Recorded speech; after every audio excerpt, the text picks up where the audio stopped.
Greetings, seekers of ancient wisdom. We're back again talking about energy healing. And I'm joined by Yolanda Stopforth from Sophrosine Holistic Healing. So, Yolanda, welcome to the show. How are you doing?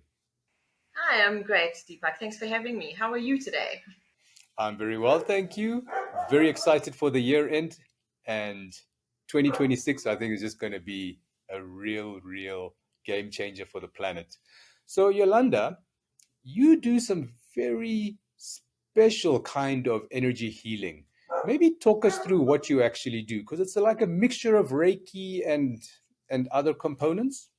Yeah, I've, yeah, I've taken a few things from a couple of places just to make sure that you open up the energy field before you work, things like that. I found that adding in crystals has been very helpful with some clients to move things and help to ground them. So yeah, it's kind of a mixture between well, there is a little bit of Kathara in it, but not much. There's just literally one or two things. And then there's mostly Reiki and a bit of crystal healing in it as well. In fact, I normally use the crystal healing because it's very powerful stuff working with crystals. Mm. So Reiki, I'm quite familiar with because I had Karen Langer on my show about 2 years ago, and she is involved with the Reiki Association of South Africa. I think she's one of the executive members, and she explained Reiki, how you channel life force energy, through you into the patient.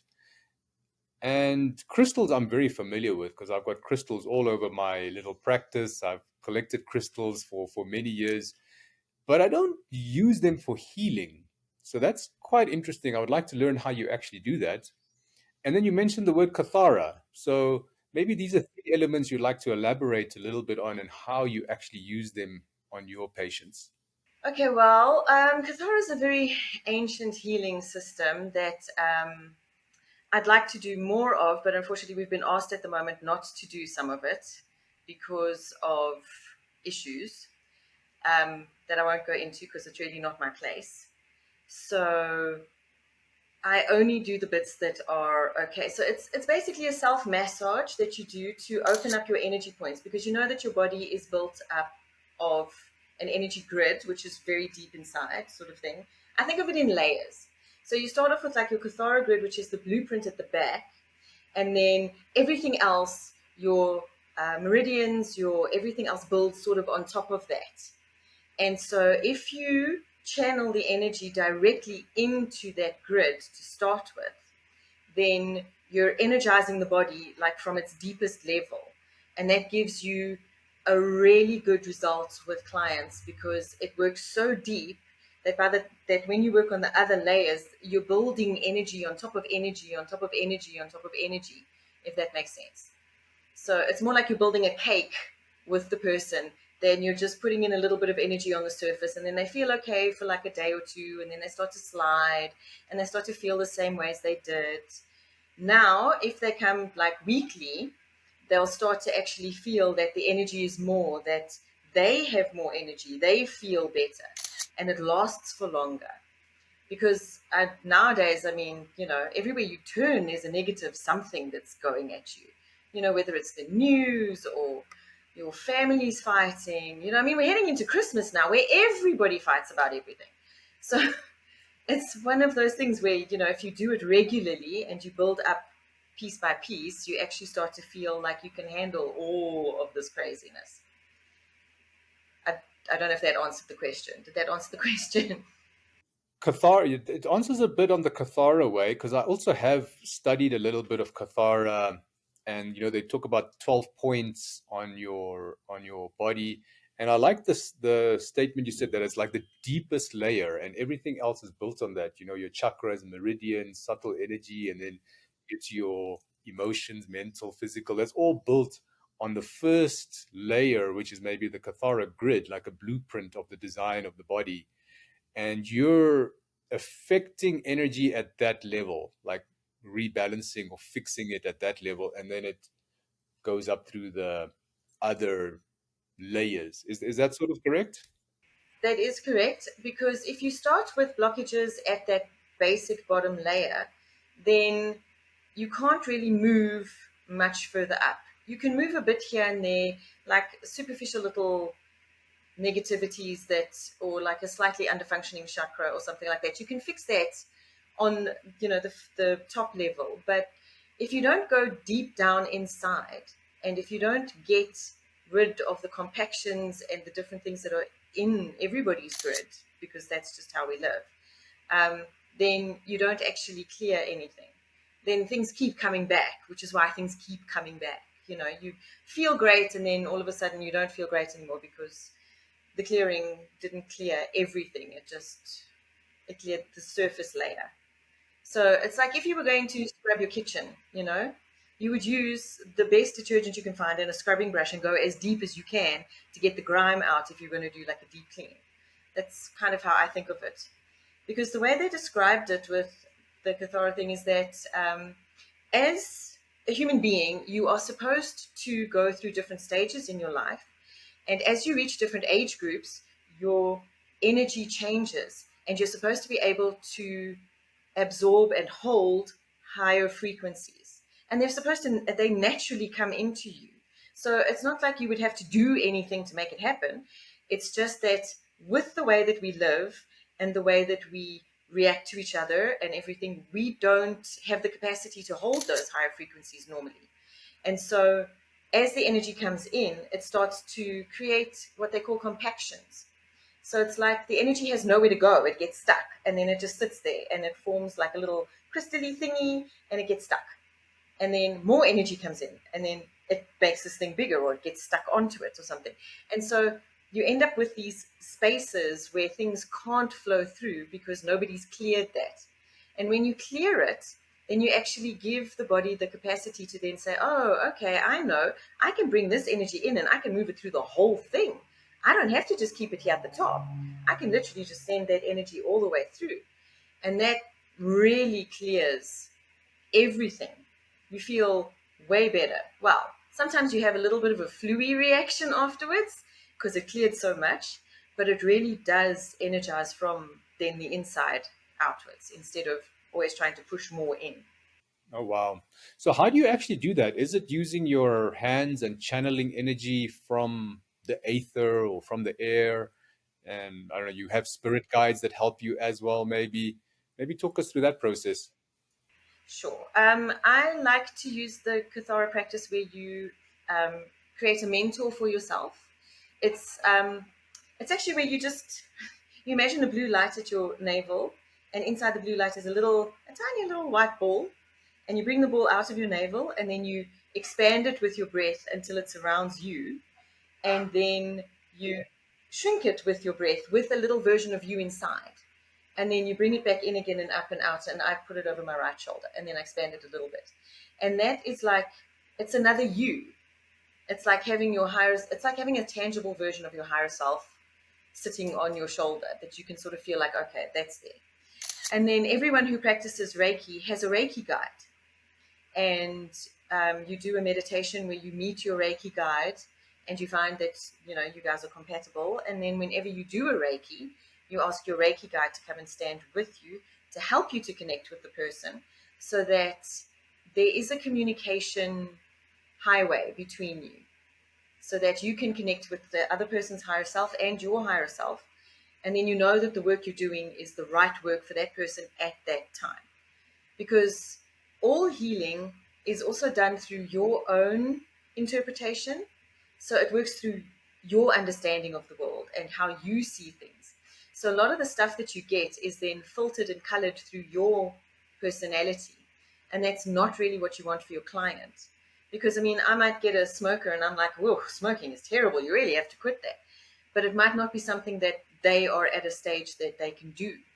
So me being harsh with them is not okay. So that's where the using the guides then helps you to temper what you say, because you allow them to speak through you instead of you speaking. So then it takes away the personality issue. So it's not me saying, oh God, that's terrible that you smoke. It's it's your higher self saying, I really think that we should cut down, or something gentle that you can then handle. So that's why I like working with the guides. I think it's really important for any healer to hand it over to higher powers so that they work through you instead of you working, because the last thing you need is your personality getting in the way. It's a terrible thing. Okay, okay. So you got the two guides that help you, and the first one you said is like a higher self that you visualize and you put it on your shoulder, and the other one is your Reiki guide. So now the crystals. What do you do with the crystals? How do you know which crystals to use? Do you have different crystals for different clients? No, no, I don't have that many crystals. No, so what I do is I like to try and connect to my clients' higher selves before they arrive. And then I get the room ready for them, because sometimes I find that their higher self says, listen, I'm dealing with like, or maybe a lot of grief.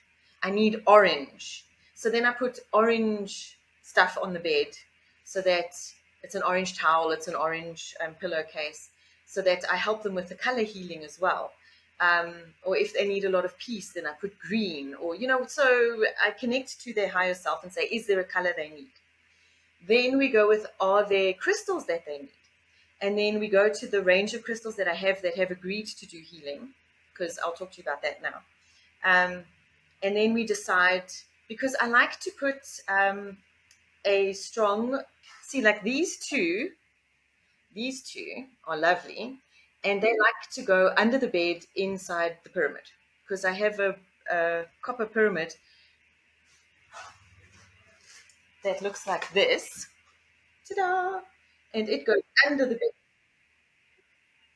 These are great. They're fantastic. I'd actually like to hang one from the ceiling, but I've only got the one.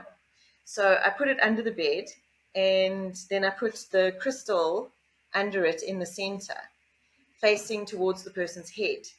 And then I find that it really helps to bring the energy through, to help with them to energize. It works really, really well. Yes, it does. I find that it actually makes it so that the energy pulls through very strongly from clients. And then it they seem to find it extremely relaxing to do it that way. So then I have other crystals that I've got normally under the pyramid, so they're permanently charging. And what I do then is I normally pendulum. I've got a really awesome pendulum that I actually bought at one of the esoteric fairs. It's a really nice one. It's got all the different stones in it, so it's a really awesome one. And I use, yeah, it is, and it's got a really nice weight to it, so it swings beautifully without me doing anything. Um, it's also got the copper in the tip, which you can see there. So that also helps to amplify it. It looks like an orgonite. It looks like a combination of many crystals, and they've put it in a resin. It looks like an orgonite type of thing. Did. Yes, which is why it works so nicely. Yeah, and it's very nicely balanced. Yeah. So I find it works wonderfully. And so then what I do, once I've connected to the person's higher self and I've figured out what they need, then we go through the different crystals and we see who wants to work with, who doesn't. Do they need this crystal? Do they need that crystal? And then I say, do you need to be on the person? Normally they say they'd prefer to be next to. So then I just line them up down the one side of the bed, however far the person needs or whatever they need. Some of them want to actually work on the chakras. Like I've got a black tourmaline that I use on the actual chakras. He's in the bottom here. I used him for a client the other day, so I've just been cleaning him. You see, he's fantastic. This stone is unbelievable. It clears everything so fast. It's unbelievable. But yeah, so that's how I work. I mostly work with the pendulum. I'm trying to learn muscle testing, like kinesiology, where you can muscle test to see how things go, so you don't have to keep trying to find your pocket. But I suck at muscle testing at the moment, so I've got to practice that. But yeah, that's pretty much how I work. So I want to comment first on a couple of things. First, about the pendulum. So it was actually your mother that told me to get my first pendulum, Swami Radha. So back in 2021, I was studying under her, and she told me, Deepak, you must go get a pendulum. But she didn't tell me anything else. So I went to the crystal shop, and I, asked for their pendulum section, and they didn't have much of a selection. They only had like a few pendulums, but I saw like a small Star of David pendulum. I thought, wow, that looks so cool. So I bought that one. But I didn't realize the importance of having good weight distribution and having a good size pendulum so it can swing. I was completely ignorant of all of that. So anyway, I go home and I practice with this tiny, tiny, tiny little Star of David stone. And this thing was not moving. It was just like just stationary. And I struggled. I spent weeks and weeks and weeks with this little thing, trying to get it to move. I came to my next lesson with Swami Radha, and she's like, "What's wrong with your pendulum? Your pendulum's not moving." Anyway, the amazing thing that happened is my daughter accidentally broke that pendulum. So I think about 2 or 3 weeks later, she was playing with it and she broke it. So I went and I bought myself the same pendulum again. They had another copy of that little Star of David. So I bought that again. And heaven behold, a few days later, my daughter broke it again, somehow. The universe saying, stop buying that one. Correct. So this time, when I went back to the esoteric shop, they didn't have any of those Star of David pendulums. They were all gone. And they only had like a couple left, and they were bigger stones. So I bought what was available. And then when I came home and practiced with this bigger stone, with better weight, with like just better balance, my gosh, it was like swinging like, like a monkey on a tree. It was just going with such gusto from back to forth. And it was amazing. So from then, my pendulum work just accelerated and improved. But it was that first few weeks, maybe it was a month, that I was practicing with a small little pendulum. I think that made the next step much, much easier. Then I wanted to comment about what was the other thing I wanted to comment? Oh, yes, on kinesiology. So the muscle testing, I actually had a guest on my show, Dr. Marcus, I forgot his first surname, van der Westhuizen, I think. But he was saying that kinesiology is his favorite of the holistic practices. And this particular person has got like a list of like 30 different holistic skills that he has. He's got Reiki and I don't know, all the things, herbologist and plant medicine and this and that and kinesiology. Out of all the things he studied, he said kinesiology was by far his favorite because you specifically ask the patient or the client what they need through the muscle testing on the body. And instead of pendulum or Reiki or these other things where you have to sort of decide and figure out, he says you go straight to the patient, ask them what they need, and the body will tell you. But I agree, it probably requires a lot of skill and practice and tests and experience, right? That's where it really comes in, is experience, where you know that you're doing the right thing. So maybe let's talk about some interesting case studies that you've had, because I think this is how we can explain how this methodology can help and really heal people. I want to give you an example. So one of my clients, who doesn't believe in any of this alternate medicine at all. He thinks it's all mumbo jumbo. He prefers going to the doctors. And he's damaged his knee. His one knee is completely damaged. And I think it's the meniscus and the lateral meniscus and this, I don't know, a whole bunch of tendons there that have been damaged. But if somebody had a knee, like a physical problem, I'm just using this as an example, How would how would you be able to treat that, or is this not something that you would treat? But I just want to maybe explore how you could treat a physical ailment using your method. Physical ailments are where, well, there's a theory. I'm just going to say there's a theory that all physical ailments actually start outside of your body. So they start in your energy field and they slowly or swiftly move through to whatever point they're going to attach to. And so, yes, energy healing can definitely and does work on the physical body as well.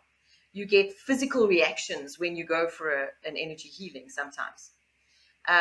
Not everybody feels it, but there is always something that happens in the body. Like, oddly, knees. I have a patient who has a knee problem, and her knee problem is largely because she's been dancing for the last 40 years, but also because of negativities that have found that weakness in the body and have now attached to it.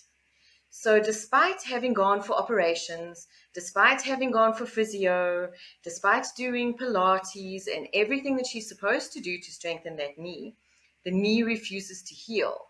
So now she's come to me, and we've started sessions where we work on the knee, but we work on it in an energetic field where we start to remove the negativities that are sitting on this knee. Because you've got to remember that every emotion you have, every thought you have, everything is all energy. It's all got, I read the other day that it's all got gravity. I was like, oh my God, everything's got gravity. And then that means that it attracts whatever you are thinking about. It will attract something similar to you. And that's how it works, is that it's actually got mass. Every thought you have has mass. And so every time you think something negative, or you think something that you can't release, or something attaches to you from the outside world because you're so worried about stuff, all of that finds somewhere in your body to sit. Some people have it in the lower back, sometimes in the neck, sometimes in the knees. I've got it in my elbow. So these things happen, and to fix it, you've got to literally go through the energy body into the physical body. And Reiki has a wonderful thing that you can do as well when there's a negativity or something stuck in a joint or something, where you can actually do, it's called psychic surgery. I don't know if the previous Reiki person explained psychic surgery. No, no, she didn't. It was actually a very short podcast that I did with her. It was one of my first ones, so we only did like 25 minutes, and she just covered really just the basics. So this psychic surgery sounds like the next layer deeper. It is. I think you only learn it when you start going in for your masters. Um, then you learn, well, oh, maybe it's Reiki 2. I might be wrong. No, I think it's level 2. Anyway, whatever. It's quite an interesting modality. The first time I studied Reiki, it wasn't there. There wasn't anything called psychic surgery, and I was like, oh. So now when I did a refresher course just to keep everything going, just to find out what's new, stuff like that. And then my teacher said, oh yeah, there's something called psychic surgery, and I was like, there's psychic surgery? So yeah, it's where you, as the practitioner, actually imagine your fingers to be like super long, and so you sort of extend your energetic fingers, as it were, and then you work with your client. So your client also has to visualize a positive energy coming into that particular space, and then you dig out with your energetic fingers. You dig out the negativity, the problem, the cancer, the whatever. You dig it out with that, and then remove it energetically. Because then, if the problem is removed energetically, then there's more likelihood that the body will be able to heal afterwards, because you've now taken away that negative energy that was sitting there, and you've removed it and sent it into the universe to be transmuted into something positive, and you've now left the body free to absorb healing energy, and then the healing energy can fix what's wrong. So that's what we're working on with my client. We're working on removing the negativity, and then we're putting in the good energy, and hopefully her knee will be better soon. But we've got a few more sessions to go before we get there. Yeah, because modern medicine, like you said, they would go and get the scalpel out and they would slice in there and they would start connecting tendons together, or they start shaving the bone maybe because it's like got cartilage buildup or whatever it is. That's what they do. They go in with tools and they start messing, well, not messing, but trying to get it fixed and trying to take out all the gunk. But if you're saying if you're going a layer deeper to the energetic blueprint and fixing that, then the body will actually maybe fix itself, fix its own tendons, fix its own cartilage. Is that sort of what you're saying happens? That the body will do the work itself once the deeper layer has been balanced? Well, what can happen is that then the body will start to do some healing, and then conventional medicine can come in and it can help the body because then it will work. Once you've cleared the energetic problem, then if you need to go for an operation to, say, remove a tumor or to fix the cartilage in the knee or to fix the tendons or whatever, then it will work. Then they'll fix it and you'll be like, oh, wow, my knee has never been so good, you know? But if you don't do that, then the energy just hangs around. It's just sitting there and it stagnates. And the last thing you need is stagnant energy in your body because that's what causes disease. So you've got to keep the energy flowing. It's got to keep going through all the time. We're not energy holding creatures. We're energy absorbing and transmitting creatures. We are supposed to transmit energy all day and it's supposed to just come in and go out. That's how it's supposed to be, so that it flows right through us all the time. We're not supposed to hold on to it like little misers or whatever. Got to send it out there. Yeah, and look, I think it's not really our fault. I know our bodies are probably designed to do that, but we just not taught that from a young age because the whole system has been compromised, and we're not taught to release these traumatic things. Like I had a few podcasts about trauma release exercises and trapped trauma and things like that. So we had a lot of discussion about the animal kingdom. And if you look at the animals, they actually know how to release trauma. And the perfect example is like a deer or a springbok that runs away from a lion or some predator that's trying to kill it. So that's a very traumatic event for this deer or antelope. But once it escapes from being eaten, and once it's calmed down, it will go sit under a tree or sit somewhere and it starts to tremor. And it actually, scientists have figured out, it activates the medulla oblongata or some part of the brain to just relax the whole body and it starts tremoring and it starts shaking and it releases this trauma that was trapped in its body. And it's very important to do that because if the deer or antelope never did that, they would be too scared to go out tomorrow to eat. They would be too scared of this lion. They would just be staying in the shelter. So humans haven't been taught that. I mean, if we could do that, activate our medulla oblongata or whatever it is, and get us to release this trauma, we'd be much better at transmuting this energy that comes in. But we haven't been taught that, so it sits there, and maybe something that's happened to me when I was a child is still sitting there with this blocked energy for decades, right? And that's what's really causing the trouble and causing the discomfort and all those issues. Mm. Yeah, it's a lot of trauma. People pick up a lot of trauma. Everything seems to be traumatic nowadays. And yes, you're right. We haven't been taught how to do it. Nobody has been, which is very sad. I actually think it's very lacking in everybody's education system is that they never talk about how to work with yourself, how to make sure that you're okay, how to release your energy and do your shaking or do some Tai Chi or something like that where you do release and let energy flow and things like that.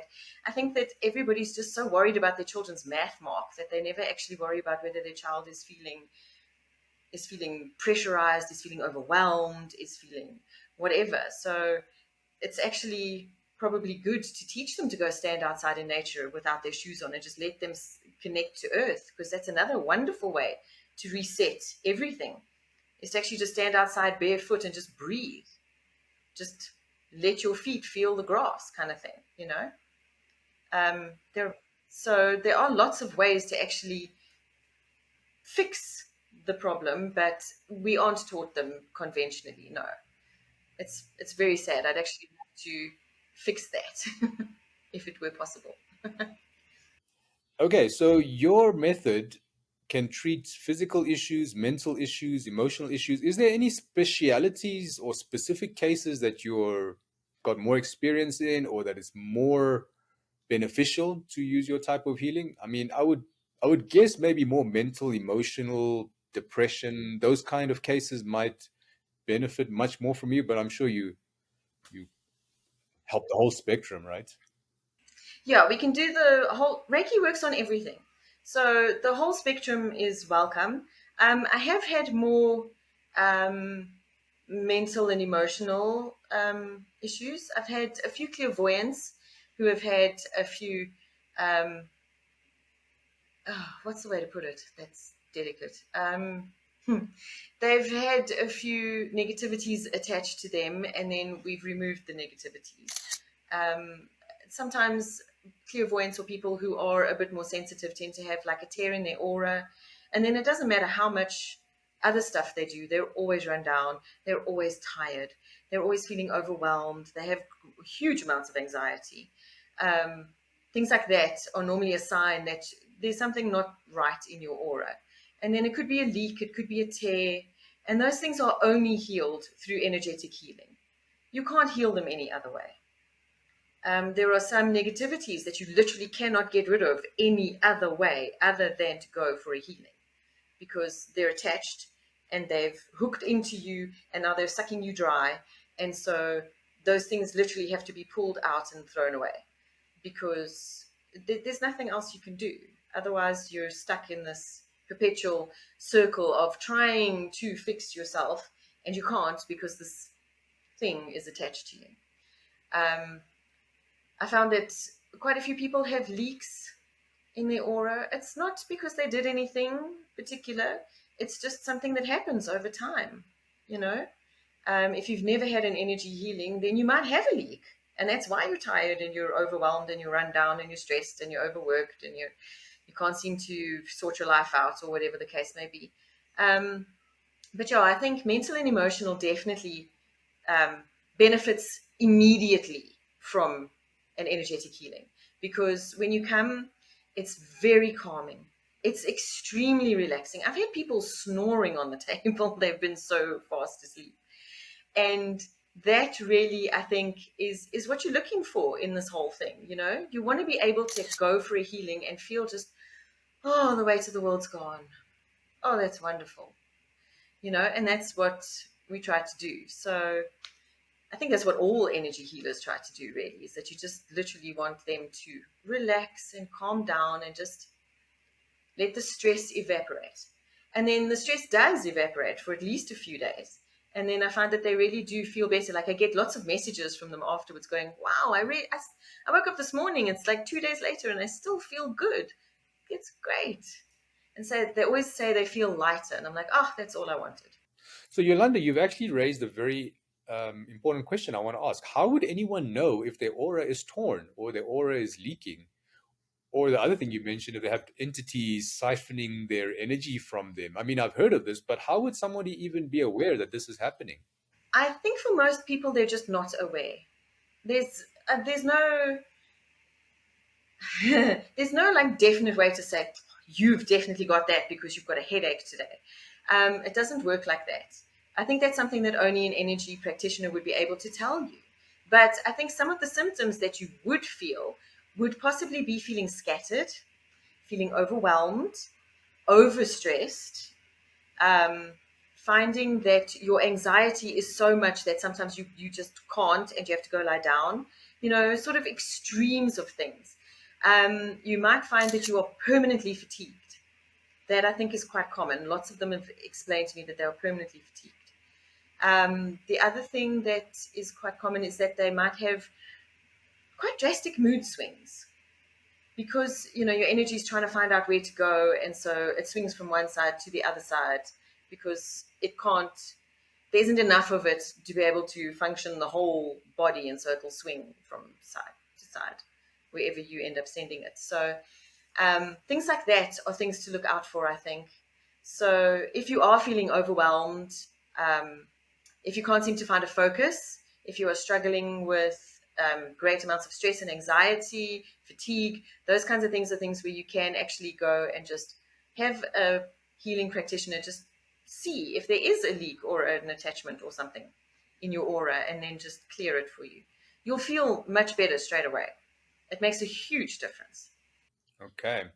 So, Yolanda, I mean, I have studied these terms, aura and etheric body, and but it's just very difficult for me to understand really what it is. So the physical body is very easy to comprehend, right? We can see it, we touch it, it's the one we're most familiar with. Our mental body, which is maybe the next layer of, or the next layer down, whichever way you're going. It's is another layer that we can actually comprehend because we're thinking. We can actually um, sense it, I guess, and then experience it. And there's the emotional body, which is the feeling. You can actually feel love or anger or, you know, those emotions that we have. But now, when you talk aura and these other bodies, I know they've mentioned etheric body and astral body and etc. etc. What are those? I mean, can you explain it in a way that the layman can understand? Sure. Okay, so basically everything is made out of energy, even your physical body.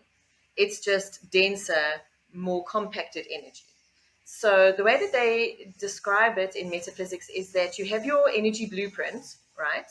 That thing that's really deep, and that is what your body is then built up on. And what it is they particles are then attached to this framework, and they attach and attach and attach and attach, millions of them, trillions, billions, whatever, and they build you up from that level. And you are therefore a 15-dimensional energetic being. So you start in the first dimension where you are the physical body, and then you become the mental body and the emotional body and the astral body and the angelic body, and up and up and up and up and up and up and up and up and up, all the way to 15 dimensions. So you're basically living in well, we all know we live in 3 dimensions, right? I mean, everybody knows that now. Science has proven we live in 3 dimensions. So all of those dimensions are a different layer of energy. They're different frequencies because each dimension has 144 frequencies, sub-frequencies in it. And that makes up its frequency. So each frequency then is just ever so slightly different, and you've got 15 of them that make up you. We can only see 3 of them because we're kind of stuck in this first. Okay, the 15 dimensions are split into harmonic universes made up of 3 dimensions each. We're stuck in one harmonic universe at the moment, but Earth is shifting now, which means that we should actually be able to get into harmonic universe 2, which is the 4th dimension, which is fantastic because we really need to get there. So then we will find that things will be completely different, I should imagine. We'll have a whole new layer that we're aware of consciously, like all the time, which will be fantastic. I think it's going to be very exciting to get there. I'm like, please, can I go? Please. But anyway, so yeah, so you're stuck in harmonic universes, and as you go up in becoming lighter, you end up going through the harmonic universes, and each part of that is attached to a different part of your aura. It's attached to a different part of your energy body, in other words. So you're not 3 dimensional. You are not a 3 dimensional being. You are a 15 dimensional being. And so being a 15 dimensional being means that you have access to all the rest of the stuff. As soon as you become aware of it and you work out how to access it, then as you work with energy, you start to access these different things. And you can access the different levels of yourself. But it's a lot of work.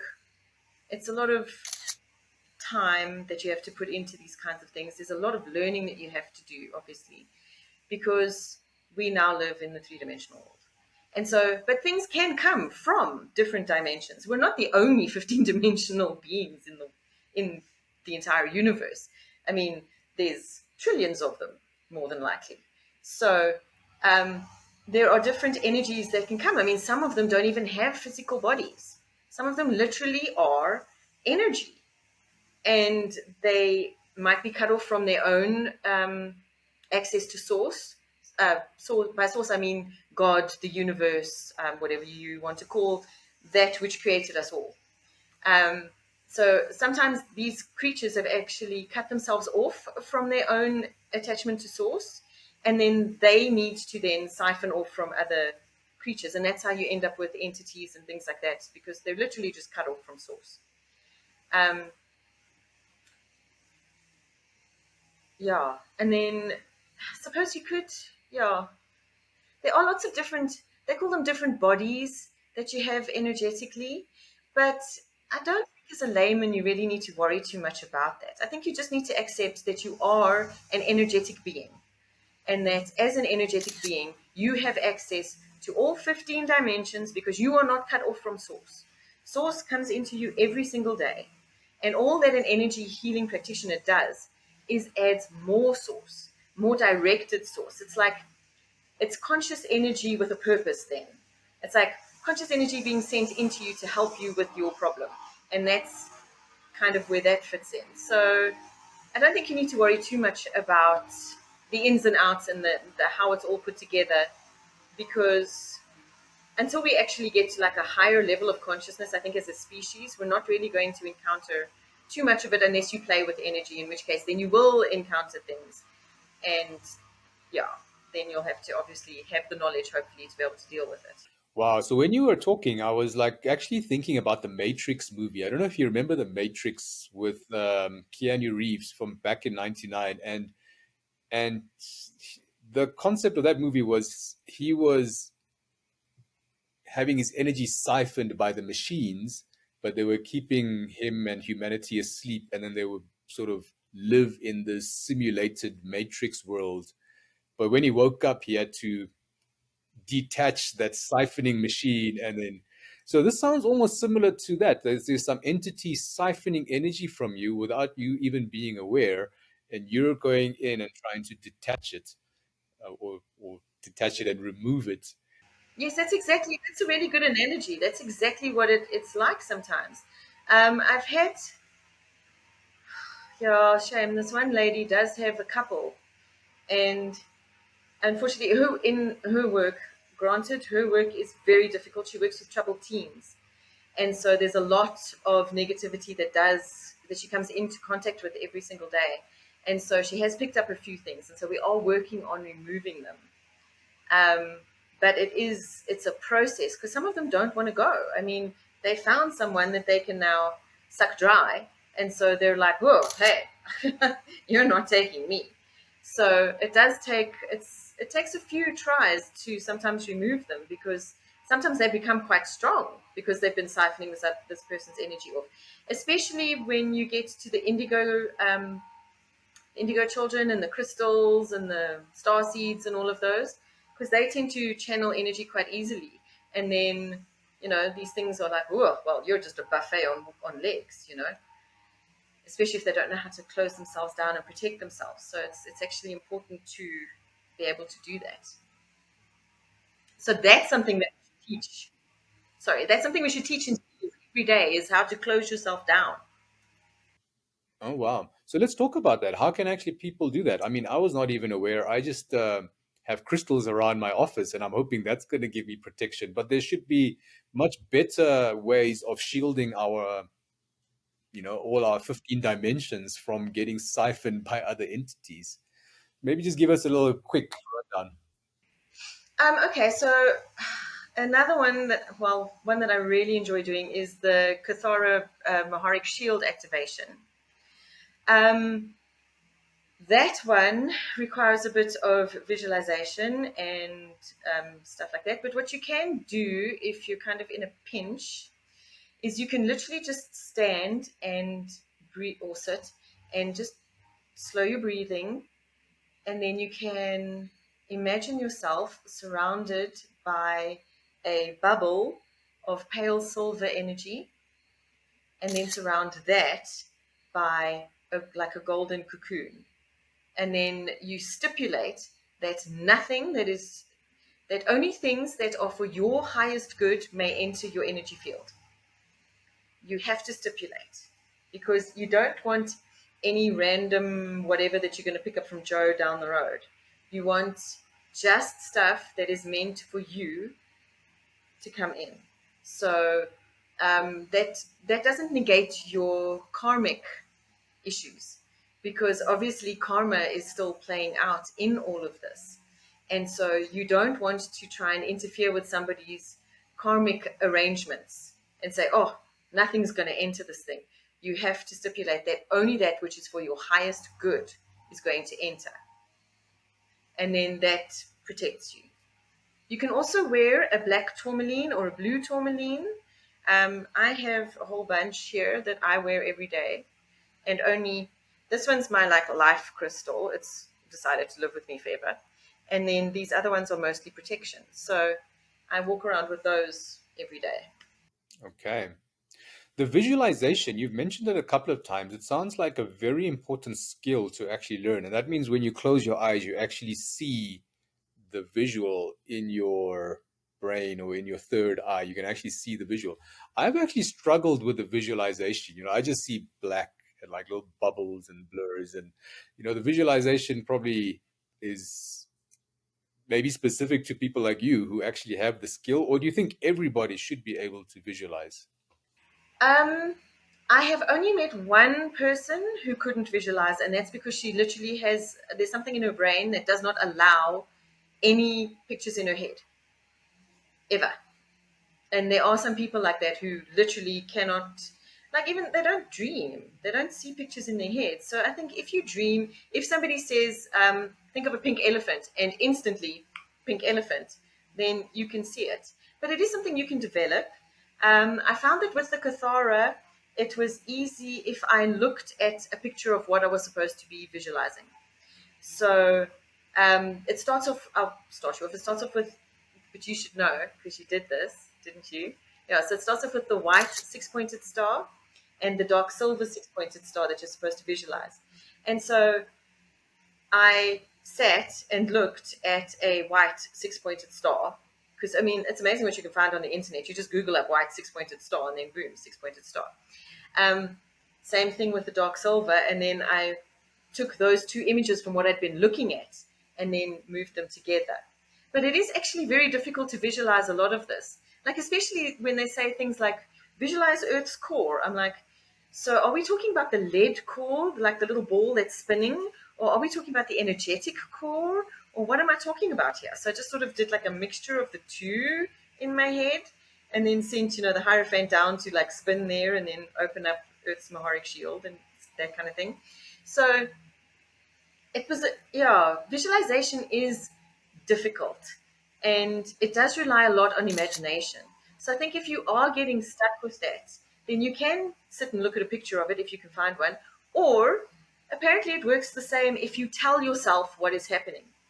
So you say, I am now visualizing a white six pointed star. Great. Whether you see it or not, doesn't matter. Your brain has now been told that this is what's there. And then you tell it exactly what's happening step by step.